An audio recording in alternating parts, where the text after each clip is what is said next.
We're still young. I was exposed to high concentration levels of black mold and carbon monoxide gas. The result was a debilitating autoimmune disease and compromised lungs. I was told I would never recover from this. It turned my family life upside down. I was told by physicians that they could no longer help me. And so from then, I just pursued alternative medicine methods of healing.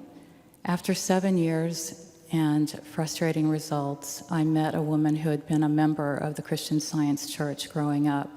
She told me she had witnessed healings throughout her life that were accomplished simply through prayer. At that moment, I decided that I was going to be at a Christian Science church that Sunday. At the end of the service, the members of that church gathered around me and asked me what brought me there. I told them my circumstances, and they handed me a copy of Science and Health with Key to the Scriptures by Mary Baker Eddy, and told me that numerous people had been healed simply by reading the book. I silently declared to myself, that's me. I went home and began reading. I stayed in very close touch with one of the women at the church. I know she was praying for me, and in 4 days I was healed. The following days I spent in a quiet state of awe, wondering what had just happened. The world looked entirely different. Light was pristine and bright. Even the air seemed to glimmer. I knew I had come into contact with the animating force of the universe, and that was profound goodness and love, God. A week after my healing, I did something that I had been a part of my daily routine or my weekly routine, and that is I swam a mile. At the end of that mile, I lifted myself out of the pool and was surprised to see that I wasn't at all winded, which was a little astonishing considering I hadn't swam in such a while. But even more remarkable was the fact that it was proof that my lungs were completely healed. I wanted to know more. I remembered that there was a bin on the outside of the door of the Christian Science Society church that I had attended, and it was filled with free Christian Science periodicals. I confiscated all of them. I called the woman who had prayed for me, and she told me about their reading room that was attached to their church. And in spite of the fact that she barely knew me, she told me where the key to the church was hidden.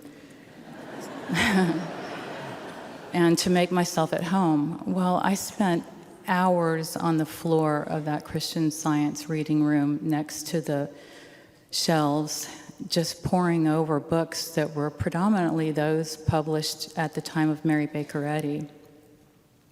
I also found Christian Science lectures online and just spent hours watching those. I found a local Christian Science practitioner. I began working with her. I began to attend her branch church. Soon she became my two daughters' beloved Sunday school teacher. She encouraged the girls to attend Christian Science camps. She also introduced them to the idea of attending Principia, which eventually all three of my children did. I also took class instruction from her, so she became my beloved teacher. Which brings me to one of my favorite aspects of Christian Science, and that is being a part of this wonderful community. My children and I have all developed wonderful, deep, loving, enriching relationships that I know are going to be lifelong.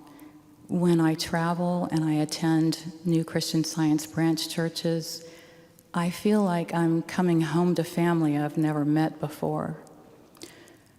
In my study of Christian Science, I've come to understand that it is truly a science and that it is based on provable absolute law and the premise that the animating force behind all of life is love and goodness, which is God.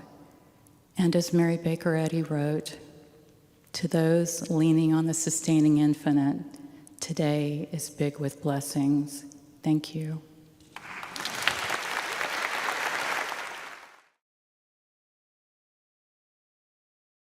Some years ago, I was renovating my sister's bedroom in my parents' house, and I just wanted to fix a curtain rod on the ceiling. But I don't know how, I hurted my thumb very badly. And my thumb turned over with in intense pain.